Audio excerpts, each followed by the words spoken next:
Okay, this video is on using logarithms to solve exponential equations. Now, we already know how to solve many kinds of exponential equations even without using logarithms, just by using this simple rule. If a number to a power equals that same number to another power, then the two powers are equal. And we've used this in a lot of different equations to solve. Like, for example, this right here. I've got 5 to the x times 5 squared equals 5 to the 7. Well, my base here for each one of these expressions is 5. And in fact, this 5 to the x times 5 squared, I can rewrite that using just one base because I can use my rule that says if I'm multiplying two numbers together that have the same base, I write down the base and I just add the exponents. So that would be 5 to the power of x plus 2 equals 5 to the power of 7. Well, now I can see that I have exactly this situation right here. I've got a number raised to a power equals that same number raised to a different power.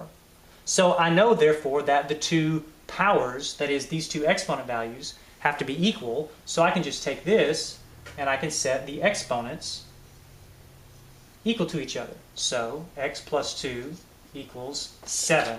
And now I have a simple equation that I can solve. Subtract 2 from both sides, and I have x equals 5. Well, I can do that with these equations also because, even though it may not look like it, I actually have exactly this situation. Notice that here I have an expression that has 10 as its base. And on this side, on the right side, 1,000, I can express that number as a power of 10 also. 1,000 is equal to 10 to the third power. Well, once again, I have this situation. A number to a power equals that same number to another power. So that means I can just set those exponents equal to each other. X equals 3, and I've solved that exponential equation. Now, pause the video right here and see if you can use this same rule here on examples B and C, and then come back and see if you got the same answers that I got.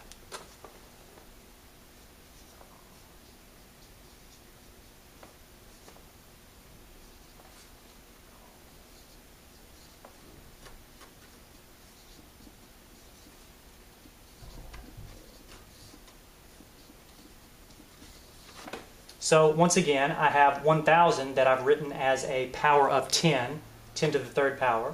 So again, I have a number raised to a power equals that same number raised to a power, and I can set the exponents equal, just like using this rule up here.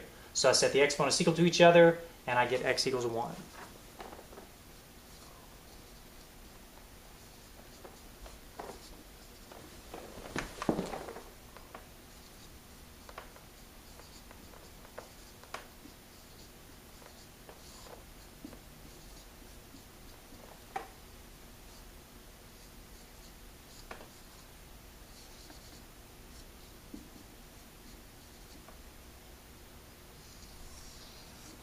Once again, I'm essentially doing the same thing. I'm expressing this as a power of 10. Now I have both sides of my equation are 10 raised to some power. I can set the powers equal to each other, and then I just solve it using my other algebraic tools that I have. So that works fine if I can get both sides of my equation expressed as a power of 10. Well, what if I can only get one side of my equation expressed as a power of 10?